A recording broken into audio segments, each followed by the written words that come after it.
The first indication that something had gone terribly wrong came from a surveillance drone orbiting high above the Persian Gulf.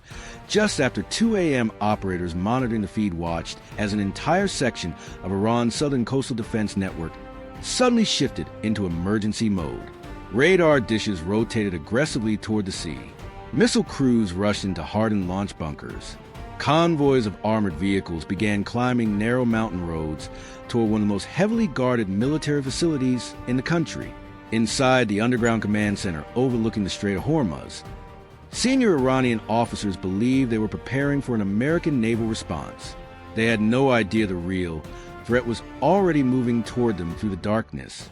Hidden deep within a jagged mountain ridge near the Iranian coastline, the facility served as one of the Islamic Revolutionary Guard Corps' most important operational command nodes in the entire region.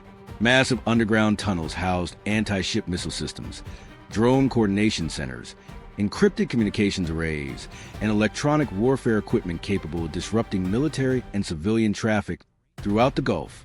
From this single location, Iranian commanders could monitor shipping lanes, direct proxy naval attacks, and coordinate missile strikes against targets hundreds of miles away.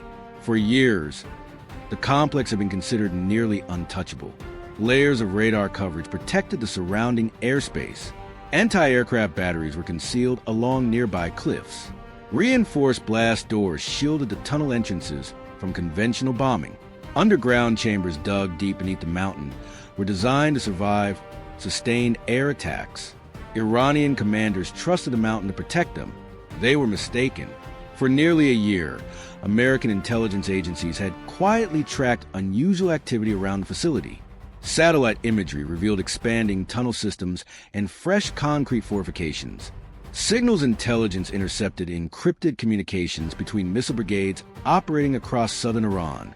Reconnaissance drones detected increasing nighttime movement around launch sites hidden along the coast. Then the situation escalated. A coordinated wave of Iranian drone harassment operations against commercial tankers in the Strait of Hormuz pushed regional tensions to a breaking point. Multiple vessels were damaged within days. Insurance markets panicked.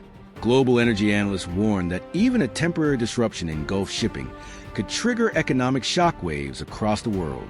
American surveillance assets quickly identified the source of the coordination: the mountain facility. Intercepted transmissions confirmed the command center was directing drone operations, managing coastal missile deployments, and preparing for larger attacks against commercial shipping.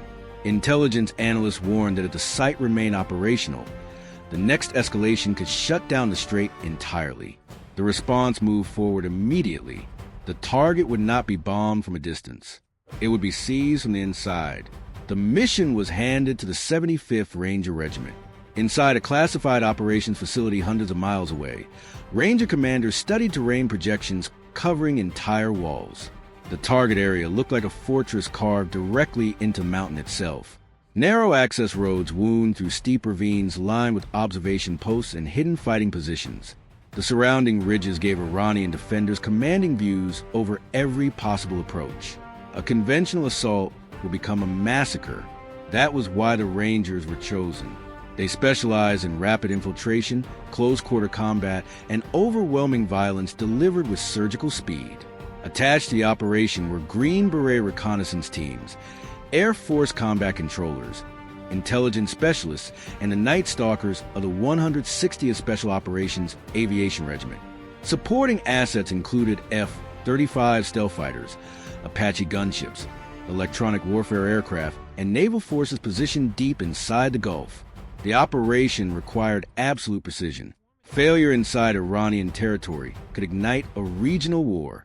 Weeks before the raid, Green Beret teams infiltrated the mountainous region through covert routes and established hidden observation posts overlooking the target complex. Using thermal optics and miniature surveillance drones, they monitored guard rotations, mapped tunnel entrances, and identified hidden radar systems embedded into the cliff sides. Every movement was recorded. Every weakness was studied. Every possible disaster was planned for.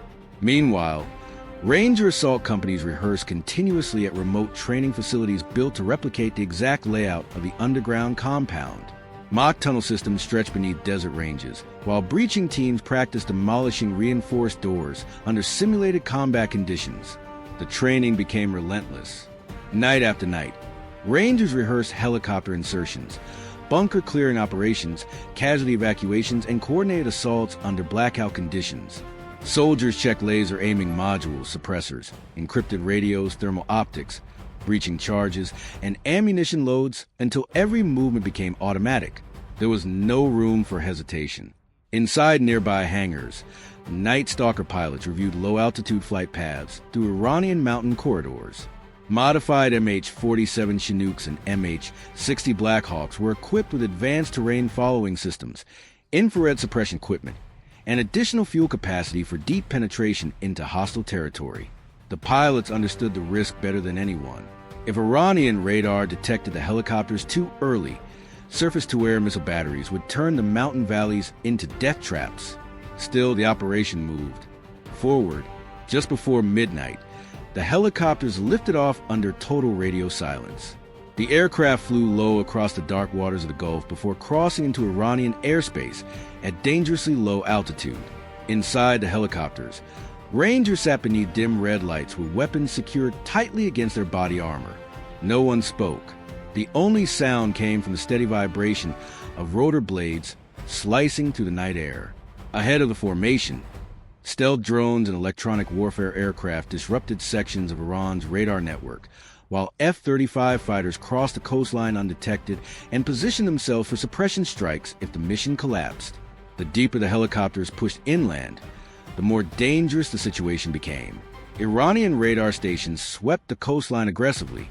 Mobile missile systems shifted positions along mountain roads. Several patrol units reported brief electronic anomalies moving through nearby valleys. But the Night Stalker stayed below the radar horizon, weaving through narrow canyons and dry riverbeds with terrifying precision. One mistake would destroy the entire assault force. As the helicopters approached the insertion zone, Green Beret teams hidden near the target activated infrared landing markers visible only through American night vision systems. The landing area sat inside a narrow valley less than 2 kilometers from the underground facility. The aircraft ascended hard. Dust exploded into the air.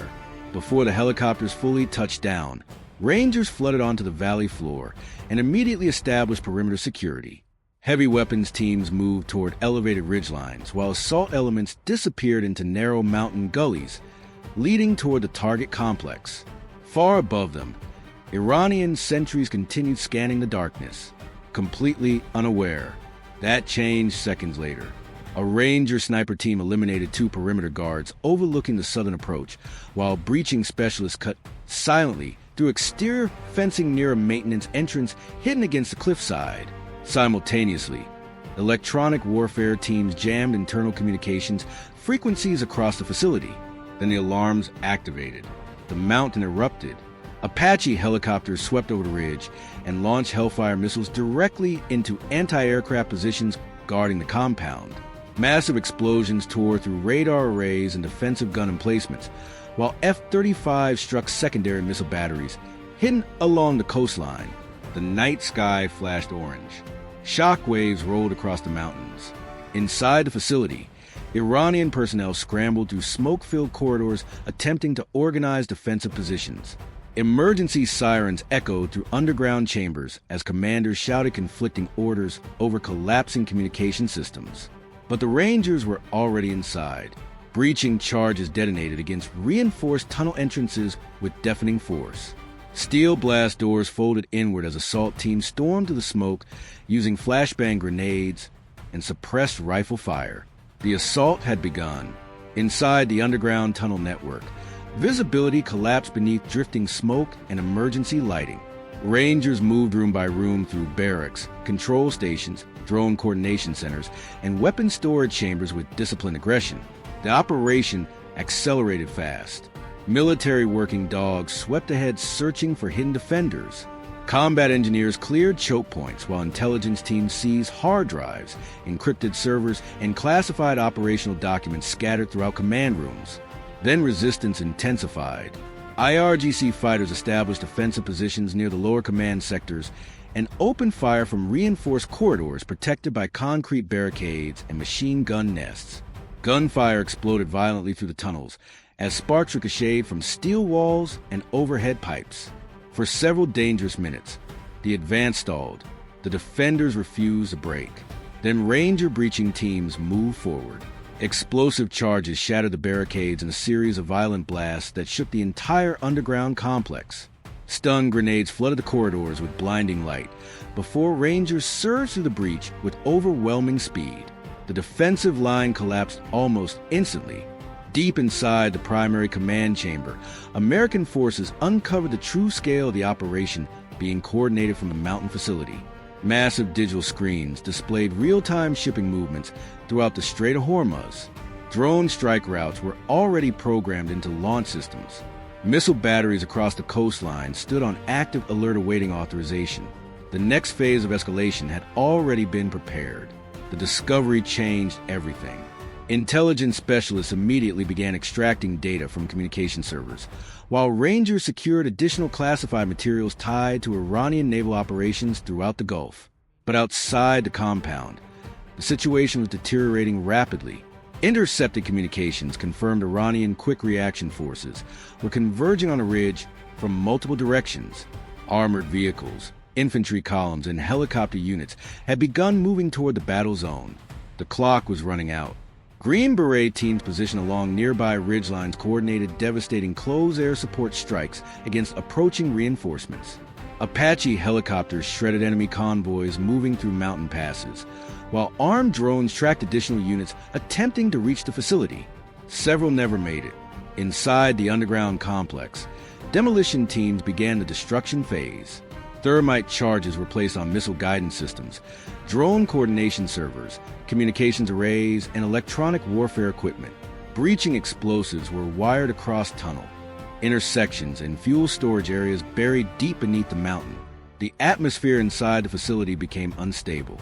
Smoke thickened through the corridors. Emergency lights flickered overhead. Distant explosions echoed continuously from outside the ridge. Then another threat emerged.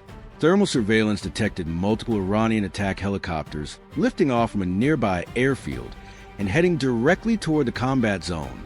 The extraction window was closing fast. The order came immediately: exfiltration. Ranger teams began pulling back toward the surface while demolition timers counted down inside the mountain. Outside, enemy mortar fire started impacting dangerously close to the landing zone as Iranian reinforcements finally reached the surrounding ridgelines. Tracer fire ripped across the valley. The situation was entering its most dangerous phase. Night Stalker helicopters surged back into the combat zone under heavy covering fire from Apache gunships orbiting overhead. Door gunners unleashed suppressive fire against enemy positions appearing along the cliffs, while Rangers loaded intelligence materials and wounded personnel onto the aircraft. There was no margin for delay. As the final assault teams boarded the helicopters, the first demolition charges detonated deep inside the mountain. The entire ridge exploded. Massive secondary blasts tore through underground missile chambers and fuel depots hidden beneath the facility. Fire erupted from tunnel entrances as shock waves rolled across the coastline, overlooking the Strait of Hormuz. Radar towers collapsed into flames. Concrete bunkers disintegrated. Entire sections of the mountain caved inward. The command center was finished, but the escape had only just begun. Iranian air defense systems across southern Iran activated patrols combed ridge as the lines. helicopters raced away from the burning ridge. Their target is not a person, but a beast of an ammunition production facility completely swallowed by the mountain itself. To a slow and punishing fight. The complex had three main access routes. The western entrance handled heavy launcher areas, placing charges on launch systems, control units, and fuel storage tanks, even as fire mountain passes. Electronic warfare aircraft had been vacuuming up every encrypted radio transmission and digital footprint emanating from the cockpit. Shut down power and communications below. Then the quiet shattered into gunfire that echoed across stone walls. Missile launched. IRGC defenders reacted. completely hidden from the outside world, acting as the beating heart of Iran's weapon supply chain for their own forces and regional allies. Delta would hold the surrounding high ground, cut the surface roads, and stop outside. Only at night, through some of the harshest terrain on Earth. Nearly 50 the air was minutes thin, after every the breath operation shallow. began. Raw materials flowing into the complex and realized the staggering volume of munitions being pushed out. Only then did The base itself was an engineer. If you are already locked into this raid, hit the like button right now. Drop a comment. The focus was singular. Multiple Eliminate the missile Marvel carved 100 meters directly into the solid rock. It was divided into 3 distinct, highly secured levels. And tell me which element has the hardest route to strike across the region. The facility had only one A snack, settle in, and let us break down one of the most intense and strategically vital operations ever planned. And hey, if and repeated activity around the blast doors. Analysts believed the upper level held launch preparation lanes, firing exhausted and carrying their wounded. They maintained silence and discipline. Every ridge crossed brought them closer to acquired real-world perfection. If a single step went wrong, an entire mountain could have been brought down on top of them. Grab a window to get inside. Isolate the complex, shut down the launch system. Organized resistance began to weaken. Defenders retreated into precision. The sheer audacity of this mission and the explosive finale are like something straight out of a Hollywood blockbuster. Only this operation chambers and the command network used to coordinate launch activity across the sector. The American force had only a short 5 minutes from first contact before reinforcements from nearby bases could arrive. Everything across the Gulf. The upper level was the main production floor.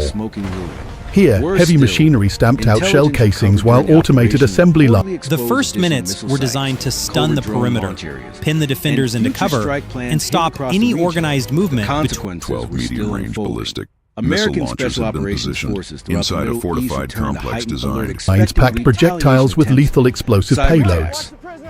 Iranian military engineers had meticulously organized this floor into 4 separate immediately. Bunkers that had been positioned to cover the approaches were now struggling just to. Anti-aircraft positions covered the skies. Defensive bunkers overlooked every conventional approach. Production streams to maximize efficiency. The first line was dedicated entirely to churning out massive 155mm. Isolated or driven back toward the tunnel mouths. That was the opening Alpha needed. A solid rock. From a distance, it looked like nothing more than part of the mountain itself. Overwhelming force. But hidden to artillery shells. The second line focused on 122mm rocket ammunition, the kind used in devastating. Alpha crossed the final approach to the western entrance under covering fire and reached the outer access objective. Below them, the facility operated under routine competence. Guards patrolled their positions. Saturation bombardments. The third line assembled highly portable but deadly mortar rounds, while the fourth was strictly for producing anti-tanks carved into the slope. The first exchange was fast and violent. By sunrise, the ground was uneven and unforgiving. During daylight hours, they can tank rocket warheads capable of turning modern armor into scrap metal. Operating at peak capacity, this underground city could easily be closed. Alpha forced its way into the western passage. Camouflage nets while patrols passed within meters. There would be no air support once the assault began. Manufacture 50,000 rounds every single month. Below this roaring factory floor was the middle level, serving as the quality. Lights continued nearby. The work continued without hesitation. Several